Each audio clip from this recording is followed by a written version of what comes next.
নমস্কার। বর্তমানে বিশ্বে ঘটে যাওয়া কিছু সংঘাতময় ঘটনা যেমন ইসরায়েল ইরান উত্তেজনা বা ভারত পাকিস্তান সংঘর্ষ অনেকের মনে তৃতীয় বিশ্বযুদ্ধের আশঙ্কা তৈরি করেছে। সোশ্যাল মিডিয়া বা বিভিন্ন মাধ্যমে এই জল্পনা আরও বাড়ছে। অনেকেই এই পরিস্থিতিতে প্রাচীন জ্যোতিষী নস্ট্রাডামুস এবং আধুনিক দ্রষ্টা বাবা ভাঙ্গার ভবিষ্যৎবাণীগুলোর কথা বলেছেন। নস্ট্রাডামুস 16 শতকে তার চতুষ্পদী শ্লোকগুলোর জন্য অস্পষ্টভাবে তার ভবিষ্যতের কথা লিখেছিলেন, যেগুলোতে পরবর্তীতে অনেকে বিভিন্ন বড় ঐতিহাসিক ঘটনার সাথে মিলিয়ে দেখতে চেয়েছেন। অন্যদিকে বাবা ভাঙ্গা, যিনি বিংশ শতাব্দীতে জীবিত ছিলেন, তার মৌখিক ভবিষ্যৎবাণীগুলিকেও অনেকে বিভিন্ন বৈশ্বিক ঘটনার সঙ্গে মিলিয়ে নেন।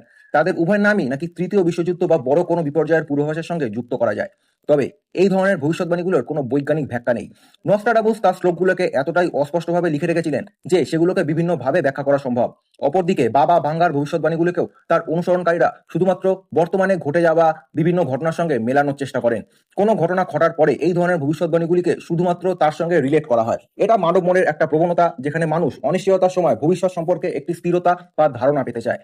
আমরা যখন বর্তমান বিশ্বের সংঘাতের কথা ভাবি, তখন নির্ভরযোগ্য সংবাদসূত্র এবং বিশ্লেষণমূলক তথ্যের উপরই ভরসা রাখা উচিত। গুজব বা ভিত্তিহীন ভবিষ্যৎবাণী নয়, বরং বাস্তব পরিস্থিতি বিশ্লেষণ করাই সর্বাপেক্ষা জরুরি।